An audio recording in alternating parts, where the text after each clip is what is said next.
எந்த பெண்களுமே ஆண்கள் துணை இல்லாமல் வளரவே முடியாதுங்க. உலகத்தில் சக்தி பெரிதா சிவம் பெரிதான்னு கேட்டால் ரெண்டும் ஈக்குவல் பவர். அதாவது 3வது ஜென்ரேஷன் 4வது ஜென்ரேஷன் தமிழ் சங்கத்தில் தமிழ் யாரும் பேசல. அப்படி பார்க்கும்போது என்னோட பக்கத்தில் பேசஞ்சர்ஸ்லாம் வருவாங்க. என்ன தம்பி என்ன பண்ணுறீங்கன்னு கேட்டால் ஐம் டூயிங் திஸ் அப்படியே இம்பக்கபிள் இங்கிலீஷில் ஆரம்பிச்சிடுவாங்க. நம்ம software engineer I'm doing this. அப்படியா, நான் தமிழ், நீங்கள் தமிழ் தானே? ஆமாம் தமிழ் தான். தமிழில் பேசுறதுக்கு நம்ம தமிழ் மக்கள் யோசிக்கிறாங்க.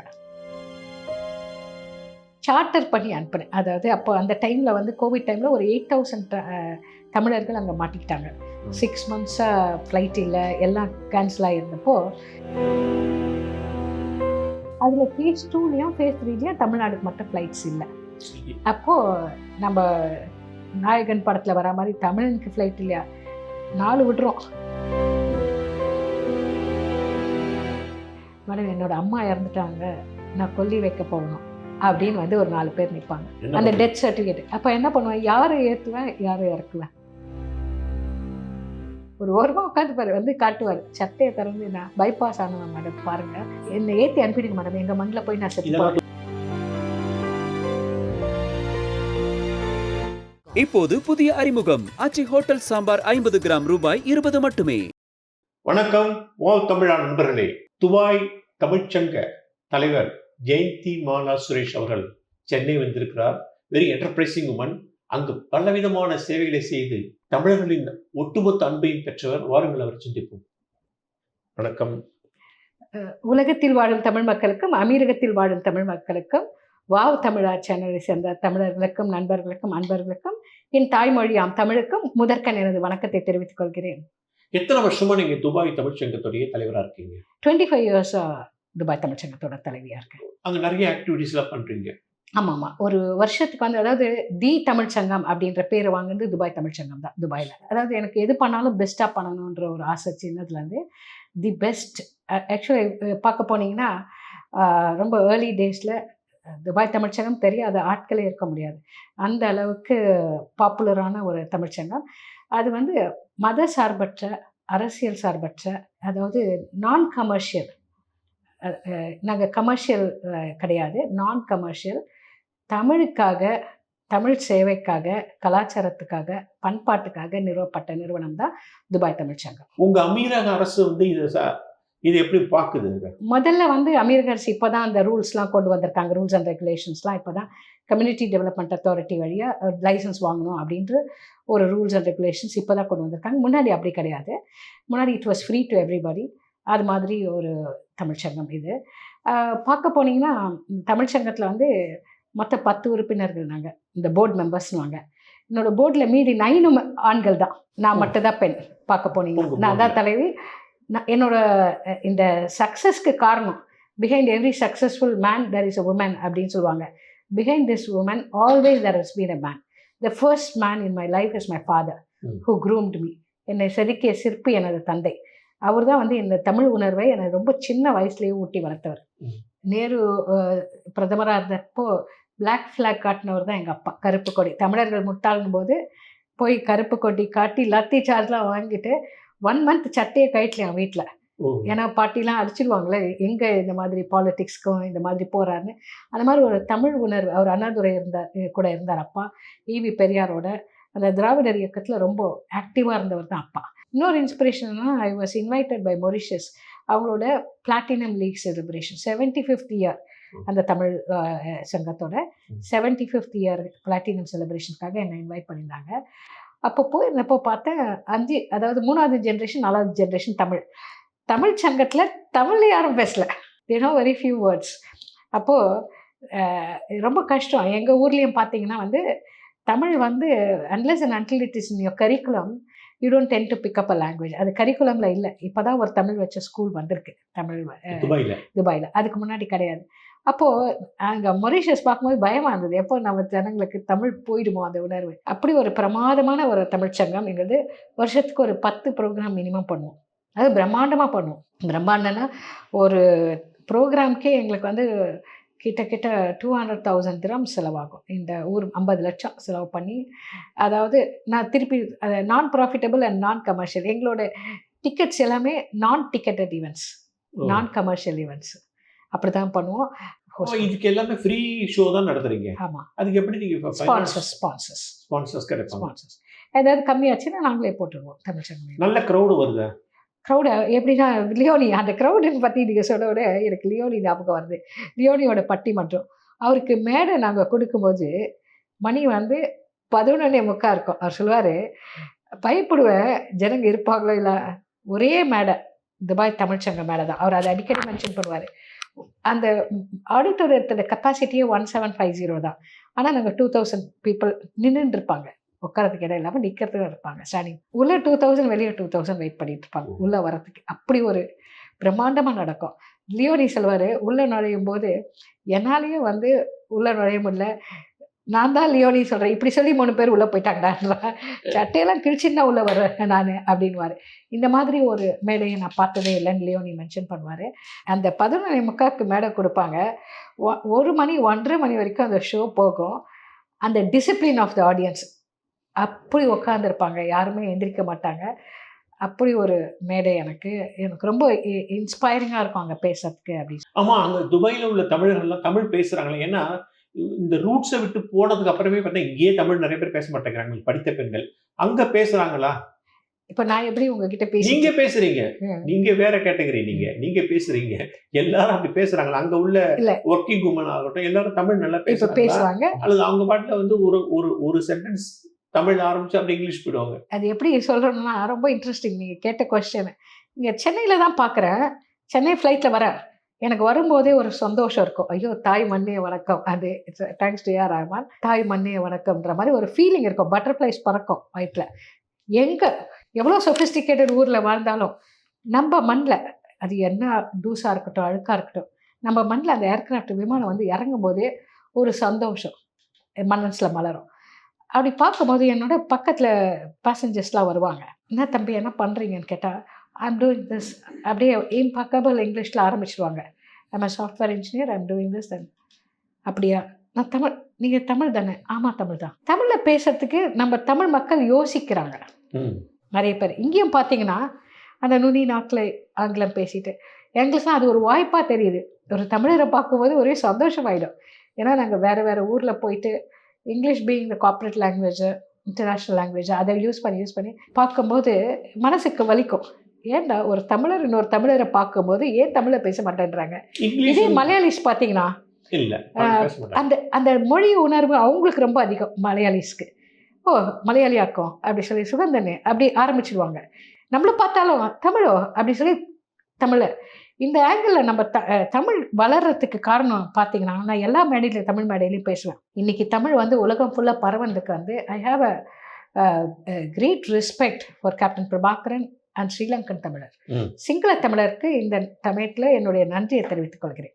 இன்றைக்கி உலகத்தில் வந்து கனடாவில் ஆட்சி மொழி, லண்டனில் ஆட்சி மொழி, ஆஸ்திரேலியாவில் இப்படி உலகம் ஃபுல்லாக தமிழ் போகிறதுக்கு காரணம் நம்ம தமிழ்நாட்டில் வாழ்கிற தமிழர்கள் கிடையாது. அவங்களே என்ன பண்ணுறாங்க, ஒருத்தர் பார்த்தா இந்த மாதிரி ஆங்கிலத்தில் பேசுகிறாங்க. ஆனால் அந்த உணர்வு, தமிழ் உணர்வு, நான் ரொம்ப குளோப் ட்ராட்டர் சொல்லியிருக்கேன். ஃப்ராங்க்ஃபர்ட்லலாம் பேசும்போது கூட, ஃப்ராங்க்ஃபர்ட்டில் அக்கா தமிழ் கதைப்பீங்களா அப்படி சொல்லி நான் ஃபோனில் என் ஹஸ்பண்ட் கிட்டே பேசிகிட்டு இருக்கேன் தமிழில். ஒரு நண்பர் வந்து நின்று, அக்கா நீங்கள் தமிழ் கதைப்பீங்களா, நமக்கு இங்கே ஒரு உணவகம் இருக்குது, நீங்கள் வந்து அங்கே உணவு அருந்தி செல்லலாம். அழகாக பேசுவாங்க, ரொம்ப அழகாக பேசுவாங்க. அழகாக இல்லை, ரொம்ப அழகாக தமிழை வந்து அந்த அந்த ஒரு மியூசிக்கலாக வேற பேசுவாங்க. ஐ அடோர் தர் லாங்குவேஜ். நம்ம ஊரில் ஆங்கிலம்ங்கிறது அவங்களோட அறிவின் அடையாளமாக நினைக்கிறாங்க. எங்க அறிவின் அடையாளம்னால கூட நம்மளோட தமிழ் பேசினா அது கொச்சைன்னு நினைக்கிறாங்க. இல்லை இப்போ பார்க்க போனீங்கன்னா சுவிட்சர்லாண்டில் போவேன், எவ்வளோ பெரிய கண்ட்ரி, ஏன் தமிழ் அங்கே ஒலிக்குங்க. அதுக்கு காரணம் அந்த சிங்கள தமிழர்கள். எல்லா இடத்துலையும் தமிழ் அங்கே கேட்கும்போது எனக்கு ஆடாகவே இருக்காது, வேறு நாட்டில் வாழ்கிறோம் அப்படின்ற ஃபீலிங். அது அதாவது தமிழ் மொழி காதில் வரும்போது ஒரு இனிமையான ஒரு இசை மாதிரி இருக்கும். அப்போது நம்மளோட கார்ப்பரேட் ப்ரெஷர்ஸ்லாம் இறங்கிட்ட மாதிரி இருக்கும். அந்த சிங்கள தமிழர்கள் அப்படி ஒரு தமிழை எடுத்துகிட்டு போய் பரப்புகிறாங்க, வளர்க்குறாங்க. அவங்களுக்கு என்னோட மரியாதையும். உங்களுடைய சொந்த ஃப்ளைட்டில் நிறைய பேரை வந்து துபாயில் வந்து இந்த நேரத்தில் கோவிட் டைத்தில் நிறைய பேர் இது பண்ணி அனுப்புனீங்க, வெளியூருக்கு இந்தியாவுக்குலாம் அனுப்புனீங்கன்னு நான் படித்தேன். உண்மையா? அது வந்து சொந்த ஃப்ளைட்டில் அனுப்பல, சார்ட்டர் பண்ணி அனுப்புனேன். அதாவது அப்போ அந்த டைமில் வந்து கோவிட் டைமில் ஒரு 8000 தமிழர்கள் அங்கே மாட்டிக்கிட்டாங்க. ம். 6 மந்த்ஸாக ஃப்ளைட் இல்லை, எல்லாம் கேன்சல் ஆகியிருந்தப்போ எஸ்பெஷலி ரொம்ப சீனியர் சிட்டிசன்ஸ் மாட்டிக்கிட்டாங்க. ம். வயசானவங்க ஒரு 70-75 வயசு பேரன் பேத்திங்களை பார்க்க வந்திருப்பாங்க. ஃப்ளைட்லாம் கட் ஆன தொட்டு பெரிய பிரச்சனை என்னன்னா எல்லாரும் ஏதோ ஒரு மெடிக்கேஷனில் இருக்காங்க, ஹார்ட் மெடிக்கேஷன். எந்த மெடிசன்ஸுமே இங்கேருந்து ஃப்ளை பண்ண முடியாதாங்க. அந்த ஊர் மெடிசன் அவங்களுக்கு ஒத்துக்காது. அந்த மாதிரி பெரிய பிரச்சனையில் சந்திச்சாங்க தமிழர்கள் அந்த டைமில். கோவிட் அப்போ அப்படி ஒரு சேலஞ்சிங் ப்ராப்ளம். அப்போது ஃபஸ்ட்டு இந்த ஃப்ளைட் விடும்போது வந்தே பாரத் மிஷன் கொண்டு வந்தாங்க. அதில் ஃபேஸ் 2லேயும் ஃபேஸ் 3லேயும் தமிழ்நாடுக்கு மட்டும் ஃப்ளைட்ஸ் இல்லை. சரி. அப்போது நம்ம நாயகன் படத்தில் வர மாதிரி தமிழனுக்கு ஃப்ளைட் இல்லையா, 4 விட்டுறோம் அப்படின்னு சொல்லி அந்த வரதராஜ முதலியாரும் எங்கள் முதலியார் தான் மேபி அந்த ஜீன் நம்ம தமிழர்களுக்கு தவிக்கிறாங்களே அப்படின்ட்டு ஒரு நாளைக்கு 4 ஃப்ளைட் விடுறேன் அப்படின்னு சொல்லி சேலஞ்ச் பண்ணி அது வந்து வெறும் ஏர் இந்தியாவும் ஸ்பைஸ் ஜெட்டுக்கும் தான், அதாவது நம்ம நேஷ்னல் கேரியர்ஸ்க்கு மட்டும்தான் ஆப்பர்ச்சுனிட்டி இருந்தது நம்ம ஜனங்களை கொண்டு வர. அதுவும் பபிள் ஃப்ளைட் தான். இந்தியாவிலேருந்து எம்டியாக வரும், அங்கேருந்து தாயகத்துலேருந்து எம்டியாக வர அரேஞ்ச்மெண்ட் உங்களுக்கு பே பண்ணி அந்த சார்ட்டர் ஃப்ளைட்ஸ்க்கு பேமெண்ட் பண்ணி ஒரு நாளைக்கு 3 ஃப்ளைட் 4 ஃப்ளைட் கூட விடுவேன். நானே வந்து அந்த கோவிட் டைமில் அப்போ நான் ஹோட்டல் வர வச்சுருந்தேன். அப்போது அந்த சோஷியல் டிஸ்டன்சிங்லாம் ஃபைன் விழும். வெளிநாட்டிலலாம் அந்த சோஷியல் டிஸ்டன்ஸ் மெயின்டைன் ஆயிரக்கணக்கில் ஜனங்க வந்து என்னோடய ஹோட்டலில் நிற்கிறாங்க. துபாய் போலீஸ் ஃபைன்லாம் வச்சாங்க, ஃபைன் இருக்குது அந்த மாதிரி சோஷியல். அதுக்கப்புறம் அங்கே ரொம்ப நல்ல துபாய் நாடு வந்து ரொம்ப நல்ல நாடுங்க. அந்த போலீஸ் வந்து என்னோட அதாவது உளவுத்துறையுடைய பெரிய அதிகாரி வந்து என்னுடைய அடாப்டட் பிரதர், அவருக்கு ஃபோன் பண்ணி சேஃப் இது என்னோட இது, ஐ see to that the police is not fining you, you are doing a good job சொல்லி எனக்காக அந்த எக்ஸம்ஷன் பண்ணி கொடுத்தாரு, அந்த ஃபைனலாக வேவ் பண்ணி கொடுத்தாரு. ஆனால் வந்த ஜனங்களை பார்த்தீங்கன்னா இந்த சோஷியல் சர்வீஸ் பண்ணும்போதுங்க ரொம்ப வந்து மனசு வந்து ரொம்ப ஸ்ட்ராங்காக இருக்கணும், பண்ணிடலாம். யாரை ஏற்றுறது ப்ரையாரிட்டி பேசிஸில். நான் வந்து சீனியர் சிட்டிசன், சிக் பீப்புள், அப்புறம் ஃபுல் ப்ளோன் ப்ரெக்னன்சி இருந்தாங்க. ஆக்சுவலாக பார்க்க போனீங்கன்னா 39 வீக்ஸ், 36, 37, 38 வீக்ஸில் இருக்காங்க. ஃபுல் ப்ளோன் ப்ரெக்னன்சி, ஹாஸ்பிட்டல் கிடையாது. யாரை முதல்ல கர்ப்பிணி பெண்கள் அவங்கள ஏற்றணும். நான் ஏற்றி சில லேடிஸ்லாம் நான் ஏற்றி அனுப்புனேன், நெக்ஸ்ட் டே டெலிவர் பண்ணுறாங்க, அன்றைக்கி ஈவினிங் இங்கே டெலிவர் பண்ணுறாங்க. ஹாஸ்பிட்டல்ஸ் இல்லை, எல்லாம் வந்து ஃபுல்லி வித் கோவிட் பீப்புள். அப்படி ஒரு கஷ்டம். அதே மாதிரி அந்த லேபர் கிளாஸ் வேலை தேடி வந்துட்டு இல்லை வேலையில் இருக்கவங்களுக்கும் வேலை போய் சாப்பாட்டுக்கு வழி இல்லாமல் அந்த அங்கே 45 டிகிரிஸ் 48 டிகிரிஸில் பார்க்கில் படுத்து தூங்குறாங்க. அப்போ அவங்களும் எனக்கு ப்ரையாரிட்டி, அவங்களையும் அவங்க நம்ம நாட்டுக்கு ஏற்றி அனுப்பணும். ஸோ அந்த மாதிரி பார்க்க போனீங்கன்னா ஒரு ஃப்ளைட்டில் வந்து 175 தான் ஏற்ற முடியும் அப்படின்றது இருக்குது. நான் அந்த ஃப்ளைட்டோட சிஇஓ ஓனர்ஸை கூப்பிட்டு கிவ் மீ 180, 185 ஃபைன் வந்துடும் சிவில் ஏவியேஷன்லேருந்து. ஈவன் அந்த ஏர் ஹோஸ்டஸ் உட்கார சீட்டை கூட எடுத்துட்டேன். ஏன்னா லாஸ்ட் மினிட்ல நம்ம இவ்வளோ தான் ப்ரையாரிட்டி பேசஞ்சர்ஸ்னு போட்டு அனுப்பின்னு இருப்போம். நான் ப்ராக்டிக்கலாக வந்து ஏர்போர்ட்டில் இருந்து அதை எல்லாத்தையும் அந்த அந்த ஃபுல் சர்வீஸ், அதாவது அவங்கள ஏற்றி முடிக்க லாஸ்ட் மினிட்ல வருவாங்க. மேடம் என்னோட அம்மா இறந்துட்டாங்க, நான் கொல்லி வைக்க போகணும் அப்படின்னு வந்து ஒரு 4 பேர் நிற்பாங்க, அந்த டெத் சர்டிஃபிகேட். அப்போ என்ன பண்ணுவேன், யாரை ஏற்றுவேன் யாரை இறக்குவேன், புரியுதுங்களா? அந்த மாதிரி அப்போது ஃபோன் பண்ணி திருப்பி சீட்டை கொஞ்சம் இன்க்ரீஸ் பண்ணலாம், ஏர் ஹோஸ்டஸ் சீட்டு எல்லாத்தையும் எடுப்பேன். லாஸ்ட் மினிட்ல அவனுக்கு அது கடமை, அம்மாவுக்கு போய் கடமை செய்ய முடியலன்னா, ஈமக்கிரிய செய்ய முடியலன்னா அது எவ்வளோ பெரிய கொடுமைன்னு யோசிங்களா? அப்போது அந்த பேசஞ்சரையும் ஏற்றணும். லாஸ்ட் மினிட்ல வருவாங்க, எங்கள் அப்பா ஐசியூவில் இருக்காங்க மேடம், லாஸ்ட்டாக ஒரு தடவை பார்த்துடணும், இந்த மாதிரி ஈமசடங்கு செய்யணும், அம்மா இறந்துட்டாங்க அப்பா இறந்துட்டாங்கன்னு வரும்போது மனசு ரொம்ப ஸ்ட்ராங்காக இருந்தால் தான் அதை எப்படி ஹேண்டில் பண்ண முடியும். நீங்கள் கிளம்புறீங்க, நான் வெயிட் பண்ணுங்கள் அப்படி சொல்லி அந்த ஃப்ளைட்டுக்கு பேசி அவங்கள எப்படியாவது அக்காமடேட் பண்ணி பெரிய விஷயம் அது மாதிரி லாஸ்ட் மினிட்ல சீனியர் சிட்டிசன்ஸ் அவங்களே ஃபிட் ஆகி வருவாங்க. அப்போது அவங்கள அக்காமடேட் பண்ணணும். சிக்காக இருப்பாங்க, ரொம்ப சிக்காக இருப்பாங்க. அவங்களெல்லாம் ஏற்றி அனுப்பலைன்னா சிலர்லாம் வந்து என்னோட ஹோட்டலில் வந்து டெய்லி வந்து உட்காந்து, மேடம் அடுத்த ஃப்ளைட் என்னை எப்போ ஏற்றுவீங்க, காலில் வந்து விழுந்துருவார் ஒரு பெரியவர் 75 இயர்ஸ். அவர் பையன் வந்து ரொம்ப ஆக்வர்டாக ஃபீல் பண்ணுவான், மேடம் நம்ப மாட்டேங்கிறார் அப்பா, மேடம் கிட்ட எடுத்து உட்கார வச்சுட்டு நான் அங்கே உட்காந்துக்கிறேன், ஒரு ஓரமாக உட்காந்துப்பார், வந்து காட்டுவார் சட்டையை திறந்து, நான் பைபாஸ் ஆனவன் மேடம் பாருங்கள், என்னை ஏற்றி அனுப்பிடுங்க மேடம், எங்கள் மண்ணில் போய் நான் செத்து போகிறேன், எங்கள் மண்ணில் போய் செத்து போகிறேன் அப்படின்வாரு. துபாய் ஏர்போர்ட்டில் இல்லை, அந்த டிக்கெட் ஃப்ளைட் பெர்மிஷன் வரணும், 8 கவர்மெண்ட்டோட பெர்மிஷன் வரணும், இந்த ஊரோட சிவில் ஏவியேஷன், அது மாதிரி ப்ரோட்டோகால், நம்ம தமிழ்நாடு ப்ரோட்டோகால் அது மாதிரிலாம் ஒரு 8 கவர்மெண்ட் கிட்ட அப்ரூவல் வாங்கி அந்த அப்புறம் நான் ஃபஸ்ட்டு அதை ஸ்டார்ட் பண்ணி வச்சேன். அதுக்கப்புறம் நிறைய ஃப்ளைட்ஸு வர ஆரம்பிச்சு. உமன் எம்பவர்மெண்ட்டை பற்றி நிறைய இடத்துல பேசுகிறீங்க, நானே உங்கள் பேட்டிகளில் பார்க்குறேன். அந்த இன்ட்ரெஸ்ட் எப்படி வந்துச்சு? இப்போ உமன் எம்பவர்மெண்ட் எந்த கட்டத்தில் இருக்குது? Women empower I'm a global speaker for women empowerment and entrepreneurship. அது ஆண்டர்ப்ரனர்ஷிப்னு பார்க்கும்போது இப்போ நான் மட்டும் தான் உங்களுக்கு ஆண்டர்ப்ரனராக கண்ணில் தெரியுறான், அப்படி கிடையாது. அந்த காலத்துலேயே வீட்டில் வந்து ஆண்கள் பொருள் ஈட்டுட்டு தான் வருவாங்க. நம்ம அம்மா பாட்டி அவங்களாம் பார்த்தீங்கன்னா அதை எப்படி செலவழிக்கணும் சேமிப்பாங்க.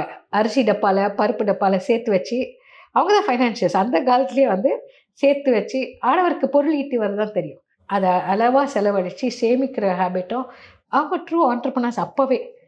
ஆனால் வந்து என்ன பண்ணாங்க சொசைட்டியில், இந்த men took over, they become the front end of the house, அதில் ஃபேமிலி ஹெட் மாதிரி. பட் ஃபுல் சப்போர்ட்டு ஃபைனான்ஷியல் அட்மினிஸ்ட்ரேஷன்லாம் வந்து அப்போவே அந்த ஆண்டர்ப்ரனர்ஷிப்லாம் நம்ம அம்மா பாட்டிக்கிட்ட இருந்து இருந்திருக்கு. அது வந்து வெளியே வராமல் இத்தனை நாள் இருந்து இப்போ நல்லா இருக்கா? இப்போது அந்த விமன் எம்பவர்மெண்ட் அண்ட் ஆண்டர்ப்ரனர்ஷிப் பற்றி பேசும்போது நான் எப்போவுமே என்னோட எல்லா இன்டர்நேஷ்னல் உமன்ஸ் டே வந்துட்டா நிறைய காலேஜஸ்க்கு இங்கே சீஃப் கெஸ்ட்டாக வரேன். எத்ராஜ் காலேஜில் ஒரு 3-4 டைம்ஸ் வந்துட்டேன். அந்த மாதிரி நிறைய காலேஜஸ்க்கு, அதே மாதிரி இங்கே இருக்கிற பெரிய பெரிய ஐ மீன் மோட்டிவேஷ்னல் ஸ்பீக்கர் இந்த பிஸ்னஸ் ஃபோரம்ஸில் வரேன். கீநோட் ஸ்பீக்கராக நிறைய இதுக்கு அட்ரஸ் பண்ணுறேன். எனக்கு ஒரு விஷயம் என்னென்னா, எல்லா மேடையிலையும் ஒன்று சொல்வேன், எந்த பெண்களுமே ஆண்கள் துணை இல்லாமல் வளரவே முடியாதுங்க. உலகத்தில் சக்தி பெரிதா சிவம் பெரிதான்னு கேட்டால் ரெண்டும் ஈக்குவல் பவர். இன்றைக்கி பிரெயின் பவர் உலகத்தில் எடுத்திங்கன்னா கூட 51:49 ஈக்குவலாக தான் இருக்கும். அந்த பிரெயின் பவர்லேயும் சரி, அந்த சக்தி பெரிதா சிவன் பெரியதான்ற ஆர்கியூமெண்ட்டே தப்பு. அர்த்தநாரீஸ்வரர் அவர் தான் பவர்ஃபுல். சிவனும் சக்தியும் சேர்ந்த அதுதான் பவர்ஃபுல். ஏன்னா வந்து என்னை உருவாக்கிய சிவன் என்னோட அப்பா. அவரை மதிக்கலைன்னா எல்லா பெண்களுக்கும் பின்னாடி ஒரு ஆண்மகன் இருந்தே தீர்வார். எந்த பெண் வளர்ந்தாலும் அதுக்கு மெயின் காரணம் அவருடைய தந்தையாக இருப்பாங்க. அதுக்கப்புறம் இப்போ துபாய் தமிழ்ச்சங்கத்தில் கூட நான் சொல்லிட்டு இருந்தேன், நான் பிரசிடென்ட்டு. நான் வந்து நான் எப்போவுமே எல்லா மேடையிலையும் சொல்லிடுவேன், I'm just the captain of the team, my team played very well அப்படின்மா. எங்ககிட்ட ஹெலிகாப்டர் ஷாட் அடிக்கிற ஒரு தோனி மாதிரி முகமது தாகா, அது மாதிரி எல்லாரும் ஜிகேன்ட்டு ஒருத்தர் இருக்காரு, அவர் தான் ட்ரெஷரரு, ரொம்ப நிர்வாக திறமை உடையவர். அந்த மாதிரி அவர் சிஏ குவாலிஃபைடு. அந்த மாதிரி என்னோட டீம் வந்து பிரசன்னான்ட்டு இருப்பார், என்டர்டெயின்மெண்ட் செக்ரட்டரி. எல்லாரும் அவங்கவுங்க ரோல் அவங்கவுங்க பண்ணுவாங்க. My team played very well. இந்த 9 ஆண்களும் உழைத்த தொட்டு தான் சுந்தர்னு இருப்பார். அவர் எவ்வளோ க்ரௌடு இருந்தாலும் சட்டையெல்லாம் கிழிச்சு பத்திரமா போய் பார்த்துப்பார். ஜெகன் ஒருத்தர் இருப்பார். எல்லாரும் வந்து அவங்கவுங்க ரோலை கரெக்டாக ப்ளே பண்ணுவாங்க. இந்த துபாய் தமிழ்ச்சங்கத்தில் தலைவியாக சக்ஸஸ் ஆகிறதுக்கும் என் பின்னாடி இருந்த அந்த ஆண்கள் தான் காரணம். என்னோட போர்டில் இருந்த அந்த ஆண்கள் தான் காரணம். அதே மாதிரி இது இன்டர்நேஷ்னல் விமன்ஸ் டே மலேசியாவுக்குலாம் என்னை சீஃப்க்கு இப்போ நான் விருது வாங்குறதுல நிறுத்திட்டு விருது கொடுத்துட்ருக்கேன். இன்டர்நேஷ்னல் விமன்ஸ் டேக்கு மலேசியாவுக்கு ஒரு 32 லேடிஸ்க்கு அவார்டு கொடுக்கும்போது எனக்கு ஒரு சின்ன வருத்தமாக இருந்தது. 32 பேர் கொடுக்கும்போது நான் பேசினேன், சொன்னேன், அந்த காலத்தில் அந்த வேர்டு இப்போ ஒரு சின்ன சாங் சன் மியூசிக்லேயே அது யாருக்கு டெடிகேட் பண்ண விரும்புகிறீங்கன்றது ஒரு ட்ரெண்ட் ஆயிடுச்சு. எனக்கு வந்து நான் அந்த பிரதம மந்திரி அவார்டும் பிரசிடென்ட் அவார்டும் நீலம் சஞ்சீவ் ரெட்டி கிட்டேருந்து வாங்கும்போது, பிரைம் மினிஸ்டர் ஷீட் வாங்கும்போது என்னோட சின்ன வயசில் அப்போ அந்த டெடிகேஷன்ற வேர்டெலாம் எனக்கு தெரியாது. குழந்தை அப்பாவுக்கு அதை டெடிகேட் பண்ணணுன்ற அறிவுலாம் பத்தாது நமக்கு அந்த வயசில். அது ட்ரெண்ட்லேயும் இல்லை, அது மாதிரி நமக்கு சொல்ல தெரியல. ஆனால் யூஎன்லேருந்து மகாத்மா காந்தி அவார்டு வாங்கும்போது நான் இந்த அவார்டை என் ஹஸ்பண்டுக்கும் என் அப்பாவுக்கும் டெடிகேட் பண்ண விரும்புகிறேன். ஏன்னா வந்து இந்த ஆடவர்கள் இல்லாட்டி, என் ஹஸ்பண்ட் வந்து தாயுமானவர், என் குழந்தைய தாயுமானவராக பார்த்துக்கிறாரு. அப்போ அந்த இது வந்து இந்த அவார்டு அவங்களுக்குலாம் சேரும் அப்படின்னு சொல்லி அப்படி பேசும்போது 32 அவார்டு கொடுக்குறேன். இங்கே இருக்க ஒரு லேடி கூட தனது கணவரையோ ஹஸ்பண்டையோ மென்ஷன் பண்ணல சக்ஸஸ்க்கு. இவங்களே சாதிச்சா மாதிரி சொல்கிறாங்க.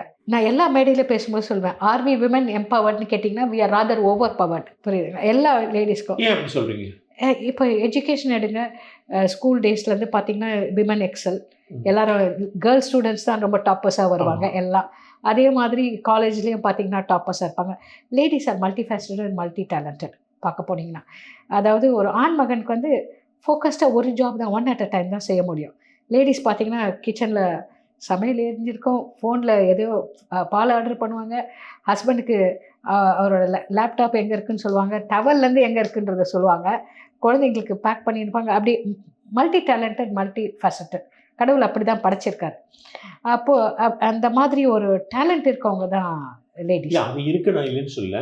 அட் த சேம் டைம் வந்து பெண்கள் தான் ஈஸியாக வந்து ஏதோ ஒரு ஆண்களுக்கு வந்து ஒரு விஷயம் பிடிக்கலைன்னா ஈஸியாக டார்கெட் பண்ணிடுறாங்க அவங்கள. அது ரொம்ப தப்பு. அது வந்து நான் வந்து ஆடவரை போற்றுவோம் தான் பேசுவேன். என்னோட எந்த உமன் எம்பவர்மெண்ட் டே, அந்த இன்டர்நேஷ்னல் உமன்ஸ் டேல யார் கேட்டாலும் அந்த அந்த எஃப்எம்மாக இருக்கட்டும், நிறைய இன்டர்வியூஸ் அட்டன் பண்ணுவேன். முதல் வார்த்தை சொல்வேன், ஆடவரை போற்றுவோம். ஆண்கள் இல்லாமல் எந்த பெண்ணும் வளர்ந்ததா சரித்திரமே கிடையாதுங்க. இப்போ இருக்க யங்கர் ஜெனரேஷன் அந்த கில்லுக்கீரை மாதிரி நடத்துகிறாங்க பார்த்தீங்களா, அது கம்ப்ளீட்லி அன்அக்செப்டபிள் டு மீ. பார்க்க போனேன் முன்ன தான் அவங்க ஹஸ்பண்டை வந்து சரியாக நடத்த மாட்டேன்றாங்க நிறைய பெண்கள். அது தப்பு. முன்னாடி தான் வந்து இது ஆண்கள் வந்து பெண்களை கொடுமைப்படுத்திட்டு இருந்தாங்க அப்படின்னு ஒரு கான்செப்ட். இப்போ பார்த்தீங்கன்னா லேடிஸ் வந்து ஆர் டார்ச்சரிங் த மென். இப்போ நிறைய மூவிஸ்லலாம் கூட அதை இப்போ ப்ரமோட் பண்ணுறாங்க. ஈவன் ஒரு விவாகரத்துன்னு போயிட்டா கூட வக்கீலாக இருக்கட்டும், லாயர் இருக்கட்டும், ஐயோ பாவம் அந்த பெண் அப்படின்னு நினைக்கிறாங்க. கிடையாது. இப்போ பார்த்தீங்கன்னா ஆண்களுக்கு தான் கொடுமை நிறைய நடக்குது. அதாவது இந்த பெண்கள் வந்து தனக்கு இம்பார்ட்டன்ஸ் கிடைக்குது பார்த்தீங்களா, அதை மிஸ்யூஸ் பண்ண ஆரம்பிச்சிருக்காங்க. ஆஸ் எ லேடி நான் அதை வன்மையாக கண்டிக்கிறேங்க. தே ஆர் டார்ச்சரிங் த மென். இப்போ டைவர்ஸ் போகும்போது கூட இல்லை, எதெல்லாம் நடக்காதது இருக்க விஷயமோ அதெல்லாம் அவங்க மேலே. அதாவது ஒரு விமனை என்னை கையை பிடிச்சி இழுத்துட்டான், ஈவ் டீஸ் பண்ணிட்டான் அப்படின்ட்டு பொய்யா ஒரு கம்ப்ளைண்ட் கொடுக்குறாங்க. பொய்யா ஒரு வழக்கு. அதாவது தான் லேடி என்னால் சாதிக்க முடியும்னு சொல்லி ஒரு சாடிஸ்டிக்காக ஒரு இப்போ ஒரு அப்ரோச் வந்து.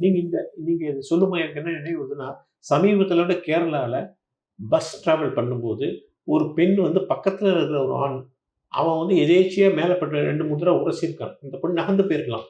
ஆனால் அதை அப்படியே இது எடுத்திருக்காங்க. அவங்க வேறு செஞ்சாலும் தெரியாது. அது பஸ்ஸோடைய அந்த ஆட்டத்தில் வந்து மேலே பட்டிருக்கலாம். அதை உடனே அவங்க வந்து கம்ப்ளீட்டாக வீடியோ எடுத்து அதை சோசியல் மீடியாவில் போட்டு அந்த பையன் பார்த்து, ஏன்னா ஃப்ரெண்ட்ஸ் எல்லாம் பார்த்தீங்கன்னா ஒன்று அப்படி இப்படிலாம் வந்துருக்குன்னு சொல்லி அவன் ரொம்ப நொந்து போய் சூசைடே பண்ணிக்கிட்டான். இந்த தப்பு வந்து யாரால வந்து சொல்லுங்க? இந்தியாவில் வந்து நிறைய ரேப் விக்டிம்ஸு அதெல்லாம் இருக்கும்போது, இந்த நிர்பயா கேஸு அந்த மாதிரிலாம் இருக்கும்போது, அந்த பெண் உரிமைன்ட்டு கொஞ்ச நாளுக்கு முன்னாடி அதெல்லாம் பேச இந்த பெண்கள் என்ன நினைக்கிறாங்க, ஓகே ஆண்மகனை சரியாக வளர்க்கணும், பெண்ணை எப்படி சரியாக வளர்க்குறாங்களோ அந்த ஆண்மகனையும் சரியாக வளர்க்கணும் அப்படின்னு முன்னாடிலாம் ப்ரீச் பண்ணிட்டு இருந்தோம். நம்ம ஆண்மகனை ஒழுக்கமாக வளர்க்கணும், அதை பெண்றவ தாய்க்கு ஈக்குவலன்ட்டு, சிஸ்டருக்கு ஈக்குவலன்ட்டு அந்த ரெஸ்பெக்டோடு வளர்க்கணும், ஆண்மகனை ஒரு தாய் நல்லா வளர்க்கணும் அப்படிலாம் சொல்லிட்டு இருந்தோம். அது ஒரு காலங்க. இப்போ இருக்கிற காலகட்டத்தில் அதெல்லாம் ப்ரீச் பண்ண இவங்க மைண்ட்லலாம் என்ன ஏறிச்சு, எல்லாம் ஆண்மகனவே கெட்டவன், எப்படி அட்வான்டேஜ் எடுக்கலாம், மேரேஜில் எப்படி அட்வான்டேஜ் எடுக்கலாம், பப்ளிக்கில் எப்படி அட்வான்டேஜ் எடுக்கலாம். இப்போ ஆண்கள் ரொம்ப பயப்பட ஆரம்பிச்சிருக்காங்க. ஜித்து ஜோசப்னு ஒரு பெரிய ப்ரொக்ரெசிவ் டைரக்டர் ஃப்ரம் மலையாளம், அவர் இப்போ ஒரு ரீசெண்டாக ஒரு படம் அந்த டைவர்ஸை பற்றி எடுத்திருக்காரு. விவாகரத்து எப்படி அந்த லாயர்ஸால் அப்ரோச்சே பண்ண முடியல ஜட்ஜை. ஏன்னா ஹீஸ் அ மேன். அப்போ எதுக்காக அந்த டைவர்ஸ் நடக்குதுன்றத அவரே அந்த கூண்டில். இப்போது கேரளாவில் வந்து பெரிய விழிப்புணர்ச்சி வந்திருக்கு. ஆண்கள் பாவம் இந்த விவாகரத்து விஷயத்துலன்ற ரியலைசேஷன் வந்துட்டு இப்போ கோர்ட் அண்ட் இது வந்து ஜட்ஜஸ்லாம் வந்து அந்த உண்மையை தீவிரமாக விசாரிக்க ஆரம்பித்து ஆண்களுக்கும் இப்போ சப்போர்ட் அப்படிங்கிற மாதிரி ஒரு போயிட்டுருக்குது. நீங்கள் சொல்ல பார்த்தா பெண்கள் வந்து தங்களுடைய லிபர்ட்டியை வந்து சரியாக பயன்படுத்தல, மிஸ்யூஸ் பண்ணுறாங்கன்னு சொல்கிறீங்க. அதுக்கு காரணம் வந்து நிறைய இப்போ இந்த சோஷியல் மீடியா ரீல்ஸு நிறைய லேடிஸ் வந்து அதிலெல்லாம் லாஸ்ட் ஆயிடுறாங்க. அப்புறம் கொஞ்சம் பயஸ்டாக போக ஆரம்பிச்சிட்டாங்க. இப்போ பார்க்க போனீங்கன்னா, அதாவது நான் இப்போ பார்த்தீங்கன்னா முன்னாடி எப்படின்னா ஒரு ஆண்மகன் வந்து ஒரு வீட்டுக்கு போய் பெண் கேட்கும்போது எவ்வளோ சவரம் போடுவீங்க அப்படின்ற மாதிரி ஆண்மகன் கொஞ்சம் சுப்பீரியராக, அந்த மகனை பெற்றவர்கள் வந்து ஒரு சுப்பீரியராக போய் கேட்டு கெத்தாக போய் உட்காருவாங்க. அதெல்லாம் ஆச்சு. இப்போ எப்படி இருக்குன்னா அப்படியே ஆப்போசிட்டுங்க. பெண்கள் வீட்டில் சுப்பீரியராக உட்கார ஆரம்பிச்சிருக்காங்க. ஒரு பெண் என்ன கேட்குறாருன்னா, நீயா நானா, கோபிநாத் ரொம்ப நல்லா அதை அனலைஸ் பண்ணுவார். என்னம்மா எதிர்பார்க்குற அப்படின்னு கேட்கும்போது, அவருக்கு சமைக்க தெரியணும், பாத்திரம் கழுவ தெரியணும், ஒரு கேர்ள் வந்து இவ்வளவும் போடுறா, அதெல்லாம் தப்பு நான் சொல்ல வரல, ஈக்குவலாக செய்யணும் 2 பேரும் ஷேர் பண்ணி ஹவுஸ் ஹோல்டு. இப்போ சம்பாதிக்க ஆரம்பிச்சிட்டாங்க, they are empowered. Okay I can live I'm not depend on you அப்படிங்கிற அது திமிரா வரக்கூடாது ஒரு லேடி கிட்ட. கான்ஃபிடென்ஸ் இருக்கணும். கான்ஃபிடென்ஸ் திமிரா மாறும் போது தான் இந்த பிரச்சனைலாம் வருது. பேட்டியை முடிக்கிற நேரம் வந்தாச்சு, நிறைய பேசணும். டக்குன்னு சாரியில் வரேன், தமிழ்ச்சங்கத்தை பற்றி விசுவாச சாரியில் தான் நல்லா இருக்குன்னு நீங்கள் போனீங்க. சரி சரியாக போச்சு, 1 மணி நேரம் ஆகும் 2 மணி நேரம் ஆகும்னு நினச்சேன். 3 நிமிஷத்தில் வந்துட்டீங்க. எப்படி இவ்வளோ வேகமாக சாரி கட்டினீங்க? ஏன்னா நம்ம ஊரில் சாரி கட்டுறது, லேடி சாரி கட்டி ஜுவல்ஸ் போடுறதுன்னா அதுக்கு மினிமம் 2 hours ஆகும். நீங்கள் 3 நிமிஷத்தில் வந்துட்டீங்க. நல்ல கொஸ்டின் இது. துபாயில் கூட இப்படி தான் கார்ப்பரேட் இந்த அட்டையர் தான் என்னோட ஃபார்மல் வேரில் தான் எப்போவும் இருப்பேன். திடீர்னு வருவார் மாமட்டா, இன்னைக்கு கான்சுலேட் இன்னும் 15 minutes 20 minutes அங்கே இருக்கணும், ½ hour வருவேன். கீழே டிரைவரை நிறுத்திட்டு 3 minutes, நானே கூட ட்ரைவ் பண்ணுவேன், 3 minutes தான் எடுப்பேன் என்னோட இந்த அட்டையர் சேஞ்ச் பண்ணுறதுக்கு. எனக்கு சம்டைம்ஸ் ஐ வண்டர் எப்படி லேடிஸ் வந்து அவ்வளோ ப்ரிஷியஸ் டைம் ஆஃப் லைஃப்பை 2 hours 3 hours மேக்கப்லேயும் அந்த சாரி கட்டணுன்னாவே அவ்வளோ டைம் எடுக்கிறாங்க. அது எனக்கு ஒரு புரியாத விஷயம். ஏன்னா வந்து 2-3 நிமிஷம் தாங்க ஆகும். ரெடி ஆகிட்டு வெளியே வரத்துக்கு 2-3 நிமிஷம் தான் ஆகும். அதுக்கு மேலே வேலையே கிடையாதுங்க.